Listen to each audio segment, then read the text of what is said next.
ચાલો આજે ગુજરાતની એક બહુ જ મહત્વની યોજના વિશે જાણીએ નમો લક્ષ્મી યોજના આ યોજના ખાસ કરીને દીકરીઓને શિક્ષણ સાથે જોડી રાખવા માટે બનાવવામાં આવી છે તો ચાલો એને વિગતવાર સમજીએ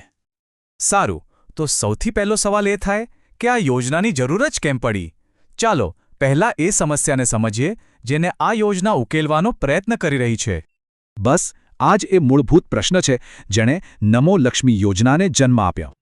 વિચાર કરો પ્રાથમિક શાળામાં જેટલા વિદ્યાર્થીઓ એડમિશન લે છે એમાંથી ફક્ત 15% જ ધોરણ 12 સુધી પોતાનો અભ્યાસ પૂરો કરી શકે છે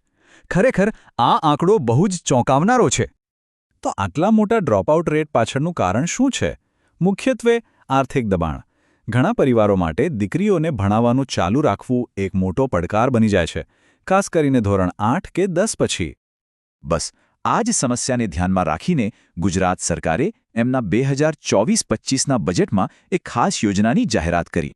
અને એ યોજના એટલે નમો લક્ષ્મી યોજના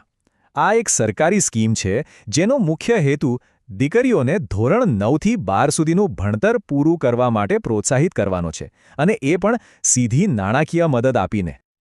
આ યોજનાના ઉદ્દેશ્યો પણ એકદમ સ્પષ્ટ છે પહેલું તો કન્યા કેળવણીને પ્રોત્સાહન આપવું પછી સ્કૂલ છોડી દેનારા વિદ્યાર્થીઓનો દર ઘટાડવો ધોરણ 12 સુધી 100% છોકરીઓ ભણે એ સુનિશ્ચિત કરવું અને સાથે સાથે પોષણ અને આર્થિક મદદ પૂરી પાડવી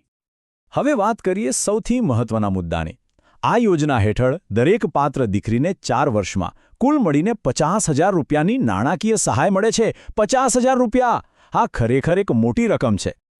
પણ સવાલ એ છે કે આ 50,000 રૂપિયા મળશે કેવી રીતે ચાલો હવે એની કાર્યપ્રણાલીને સમજીએ જુઓ આ ટેબલ બહુ જ રસપ્રદ છે આમાં સહાયને 2 રીતે વહેંચવામાં આવી છે ધોરણ 9 અને 10માં દર મહિને 500 રૂપિયા અને ધોરણ 11 અને 12માં દર મહિને 750 રૂપિયા પણ એટલું જ નહીં ધોરણ 10 અને 12ની બોર્ડ પરીક્ષા પાસ કર્યા પછી અનુક્રમે 10,000 રૂપિયા અને 15,000 રૂપિયાની મોટી રકમ પણ મળે છે આનાથી શું થાય વિદ્યાર્થીનીઓને સ્કૂલમાં ટકી રહેવા અને સારું પરિણામ લાવવા માટે પણ પ્રોત્સાહન મળે છે તો આ યોજનાનો લાભ કોને મળી શકે ચાલો જોઈએ ધોરણ 9થી 12માં ભણતી દીકરીઓ જે ગુજરાતની રહેવાસી હોય પછી ભલે તે સરકારી ગ્રાન્ટેડ કે પછી પ્રાઇવેટ સ્કૂલમાં ભણતી હોય એક શરત છે કે પરિવારની વાર્ષિક આવક 6 લાખ રૂપિયા કે તેથી ઓછી હોવી જોઈએ અને હા સ્કૂલમાં 80% હાજરી જાળવવી ખૂબ જ જરૂરી છે અરજી કરવાની પ્રક્રિયા પણ એકદમ સરળ રાખવામાં આવી છે માતા પિતાએ ફક્ત જરૂરી ડોક્યુમેન્ટ્સ દીકરીની સ્કૂલમાં જમા કરાવવાના છે પછીનું બધું જ કામ શાળા કરશે જેમ કે વિગતોને સરકારી પોર્ટલ પર અપલોડ કરવી જિલ્લા શિક્ષણ કચેરી એની ચકાસણી કરશે અને પૈસા સીધા માતાના બેંક ખાતામાં જમા થઈ જશે એટલે પરિવારો માટે કોઈ દોડધામ નહીં અને જુઓ આ એ જ પોર્ટલ છે જેનો ઉપયોગ શાળા અને જિલ્લાના અધિકારીઓ કરે છે આનાથી આખી પ્રક્રિયા એકદમ સુવ્યવસ્થિત અને પારદર્શક બની જાય છે અને અરજીઓની સમીક્ષા અને મંજૂરી પણ ઝડપથી થાય છે ભલે આ યોજના હજી નવી હોય પણ એના શરૂઆતના પરિણામો અને એની અસર દેખાવા લાગી છે ચાલો આંકડા ઉપર એક નજર કરીએ એના પહેલા જ તબક્કામાં આ કાર્યક્રમ હેઠળ 10.83 લાખ એટલે કે 10 લાખથી પણ વધુ દીકરીઓને આર્થિક મદદ મળી ચૂકી છે અને આ મદદની રકમ કેટલી થાય છે પૂરા 924 કરોડ વિચારો આટલી મોટી રકમ સીધી દીકરીઓના શિક્ષણ માટે રોકવામાં આવી છે અને કદાચ સૌથી મહત્વનો આંકડો યોજના શરૂ થયા પછી દીકરીઓના સ્કૂલમાં એડમિશનમાં 16%નો વધારો નોંધાયો છે